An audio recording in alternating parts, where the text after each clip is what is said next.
Assalamualaikum warahmatullahi wabarakatuh. Perkenalkan, nama saya Idwan Majid. Saya dari kelas MJ202. Di sini saya akan mempresentasikan tentang materi OJK dukung peningkatan peran sektor jasa keuangan selama 2022 dan perkuat daya tahan serta integritas pada 2023. Lalu yang pertama saya akan membahas tentang kondisi pasar modal Indonesia. Kondisi pasar modal Indonesia biasanya meliputi yang pertama, indeks harga saham gabungan atau IHSG. IHSG seringkali mencerminkan performa pasar yang modal secara keseluruhan. Jika infografis menunjukkan tren IHSG dan mungkin terlihat fluktuasi yang mencerminkan sentimen investor serta kondisi ekonomi domestik dan global. Lalu jumlah perusahaan terdaftar, melihat pertumbuhan jumlah perusahaan yang tercatat di bursa dapat memberikan gambaran tentang daya tarik pasar modal bagi sebuah perusahaan. Likuiditas pasar diukur melalui volume perdagangan saham. Likuiditas yang tinggi menunjukkan pasar yang aktif. Penerbitan surat berharga, aktivitas penerbitan obligasi atau saham baru juga memberi indikasi tentang kesehatan pasar modal dan kepercayaan sebuah investor. Opini, jika pasar modal menunjukkan pertumbuhan ini, bisa mencerminkan kepercayaan investor dan kesehatan ekonomi. Namun, volatilitasnya atau penurunannya yang signifikan bisa menandakan ketidakstabilan atau ketidakpastian sebuah ekonomi. Kondisi perbankan Indonesia saat ini biasanya mencakup kredit perbankan, melihat total penyaluran kredit oleh perbankan kepada sektor-sektor ekonomi.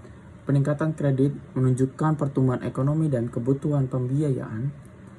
Lalu adanya pihak ketiga, DPK, mengukur jumlah simpanan yang dihimpun bank dari masyarakat.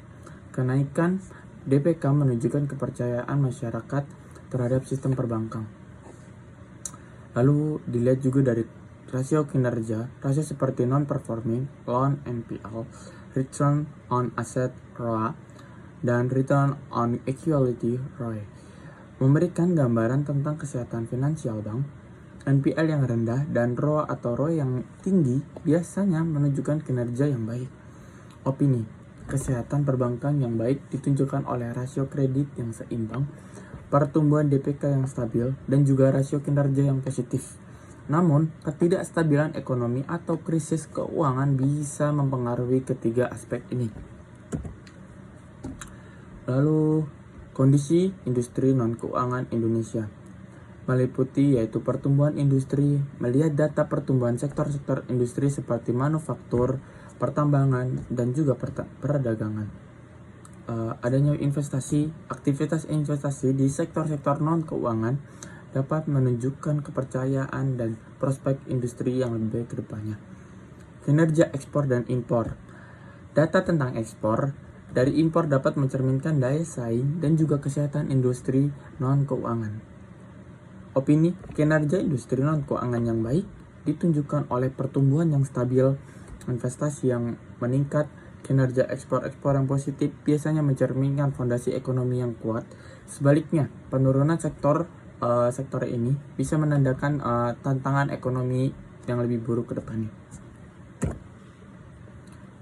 Lalu, kebijakan OJK di sektor keuangan pada tahun 2022. Kebijakan OJK tahun 2022 seringkali mencakup peningkatan perlindungan konsumen.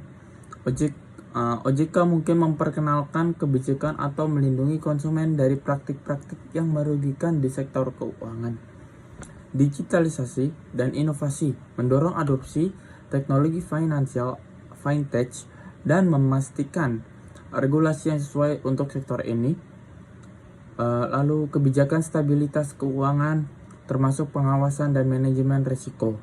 Opini yaitu kebijakan OJK yang fokus pada perlindungan konsumen dan inovasi digital menunjukkan upaya untuk meningkatkan sebuah kepercayaan dan keamanan dalam sektor keuangan. Ini sangat penting sekali untuk memitigasi risiko dan memastikan pertumbuhan ekonomi yang berkelanjutan. Lalu tentang program edukasi dan perlindungan konsumen pada tahun 2022. Program edukasi dan perlindungan konsumen 2022 biasanya mencakup pendidikan finansial, program-program yang bertujuan meningkatkan pengetahuan masyarakat tentang pengelolaan, investasi, dan juga risiko. Kampanye-kampanye perlindungan konsumen, inisiatif untuk melindungi konsumen dari berbagai penipuan dan juga produk keuangan yang tidak sesuai. Opini dari ini yaitu program edukasi yang efektif dapat meningkatkan sebuah literasi keuangan dan membantu konsumen untuk membuat keputusan yang lebih baik ke depannya. Perlindungan konsumen yang kuat dapat mengurangi kerugian akibat penipuan dan praktik yang merugikan. Hal ini krusial untuk membangun sebuah kepercayaan dalam beberapa sektor keuangan.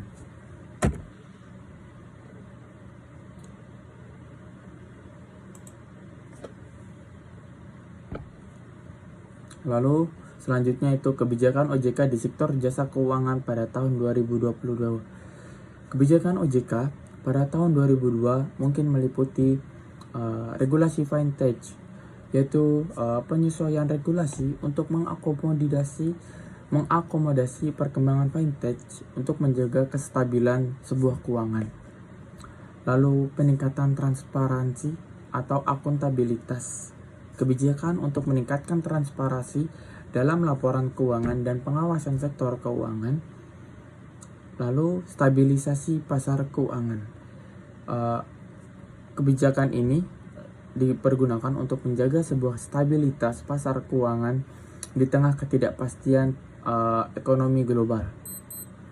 Opini dari sini yaitu kebijakan OJK yang mendukung regulasi fintech dan meningkatkan transparansi adalah langkah positif untuk menjaga integritas dan juga kepercayaan dalam sebuah sektor keuangan.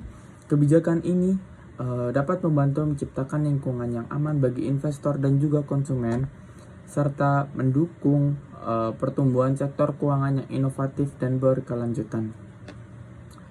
Sekian dari saya, presentasi tentang makroekonomi. Mohon maaf apabila ada kurangannya. Thanks for watching. Assalamualaikum warahmatullahi wabarakatuh.